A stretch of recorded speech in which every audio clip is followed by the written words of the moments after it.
Mr. Vice Chairman, sir, I am standing to support the bill, every clause of it with all the amendments. However, I have a few suggestions. I would like the government and the minister to take note of them. The great and important leader of Europe told his ambassadors, if you go to London, go to the share market, then you will feel its pulse and know its health and politics. The share market is controlled remotely or fully by the company law board in our country. So any amendment to the company law in a progressive way is going to help the growth, economic growth. If it is otherwise, it will be detrimental to the growth. What is happening today in our country in the field of company law and how it is functioning? The company law is represented in the states by the registrar of companies. Today, in the eyes of the law, everyone is equal. Whether you are a company with 2 persons or with rupees 20,000 capital or hundreds of shareholders with hundreds and crores of shares, the forms and formats made are the same for everyone. On the one hand, you suggest that companies should be run properly with proper professional management, with better auditors and company secretaries.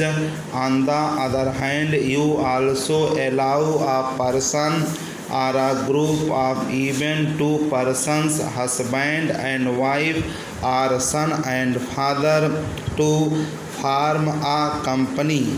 In such a case, he is the producer, he is the engineer, he is the clerk, he is the typist, he is the accountant, and hence he has no time to look into other things and understand all the forms. The result is that hundreds of cases are filed against such companies. Only in Kanpur there must be 1,000 such cases in which the party has failed to submit some forms, some reports, or some performance. There is a nexus between a few liars and the registrar of companies, either in Patna or in Kanpur or anywhere in the state capitals. Hundreds of cases are filed. If you fail to submit these forms, you have to pay a penalty and suffer prosecution. The penalty is very minimal. It is rupees 25 or rupees 50, but the word prosecution is also there. The result is that small businessmen who are afraid of going to jail have to go and face the magistrate.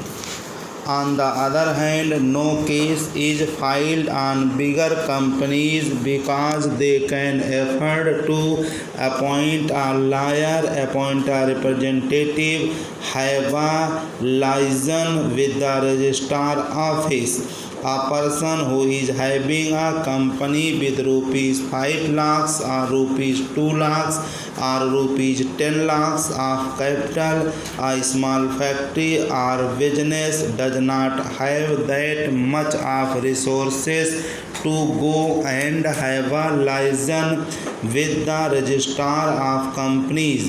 The result is that cases are filed against him, and where a fine of rupees 50 could have been sufficient for settlement, a fine of rupees 5,000 is imposed.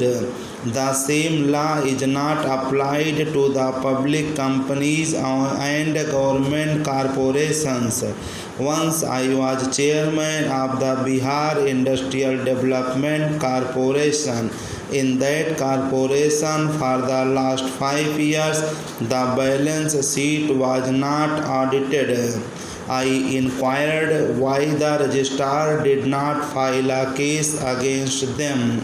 They said that it is headed by a managing director who is an IAS officer and no case can be filed against an IAS officer.